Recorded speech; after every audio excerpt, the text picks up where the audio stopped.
Every crime leaves a trail. Every clue tells a story. And every truth demands to be uncovered. Welcome to The Explainer.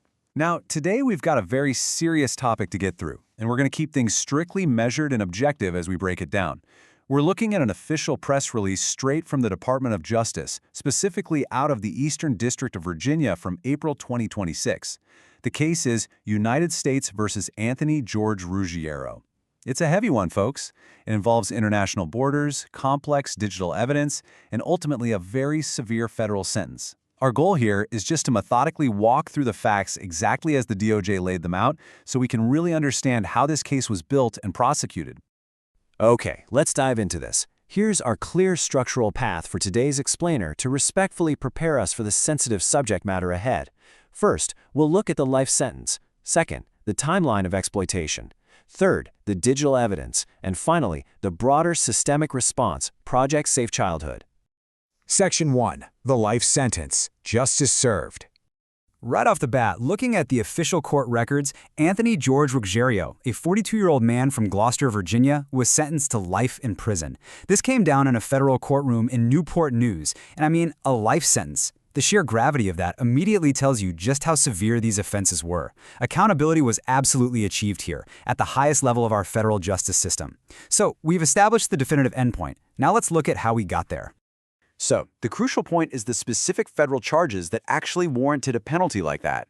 Ruggiero was officially convicted of coercion and enticement of a child, as well as the receipt of child sexual abuse material, what's legally referred to as CSAM. This prosecution was meticulously handled by Assistant U.S. Attorneys Devin E.A. Heath and Peter G. Ossoff under case number 424-CR39. You can see a dual focus here, right? They went after both the direct physical exploitation and the digital consumption of illicit material. Let's move to Section 2, the timeline of exploitation, the Gloucester case, and see how this builds. The timeline presented at trial takes us back to 2021. That's when a foreign exchange student arrived to stay at a host home in Gloucester with Ruggiero and his family. The evidence shows that the period spanning 2021 through 2022 was when the sexual abuse and exploitation occurred. The victim was just 15 and 16 years old at the time. The major turning point here hits in 2022 when the student safely made it back to her home country. Once there, she made the incredibly brave choice to disclose the abuse to medical professionals, and that right there became the absolute catalyst for this entire legal proceeding.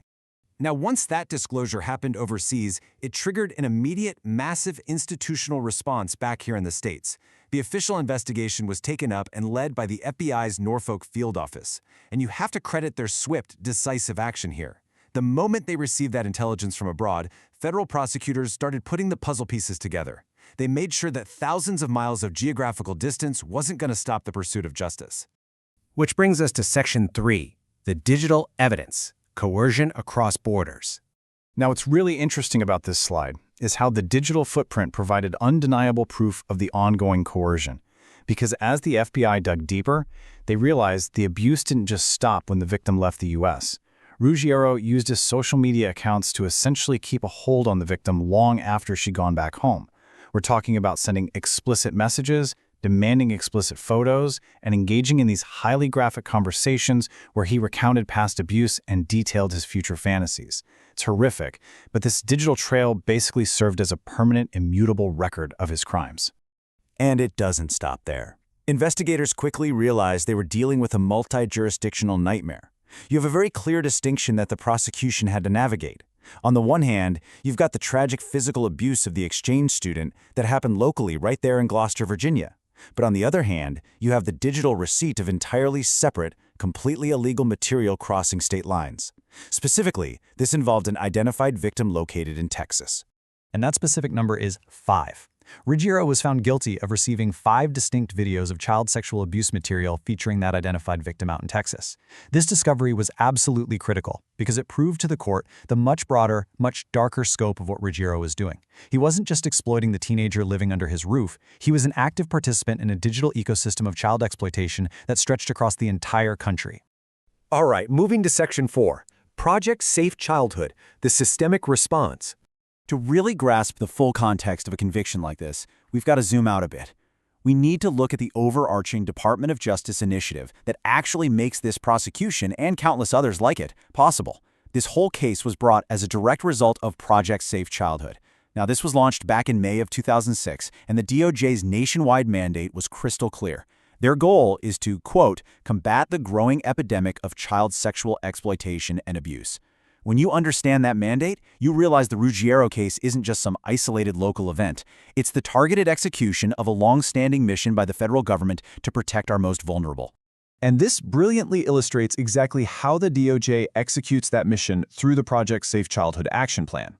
It's a straightforward four-step framework. Number 1, locate offenders via the internet. Number 2, apprehend those individuals. Number 3, prosecute them effectively. And 4, perhaps most importantly, identify and rescue the victims.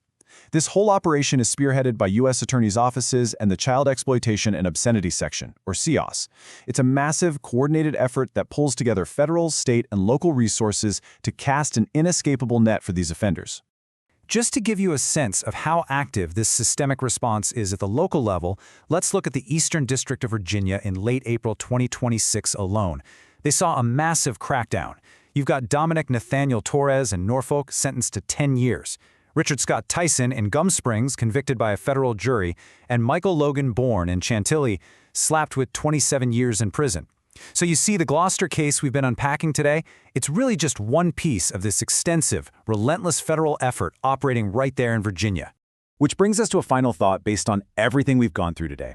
We just looked at a case that started in a local Virginia home, stretched all the way across the ocean because of one incredibly brave disclosure, and involved digital evidence crossing state lines from Texas. So, as these digital borders continue to blur, how can global communities better support federal initiatives to protect vulnerable youth from exploitation? It's a really critical question, right? It underscores why continued vigilance is absolutely crucial, and it's definitely something worth reflecting on when we talk about the reality of digital safety today. Thank you so much for joining me for this explainer, and I'll catch you next time.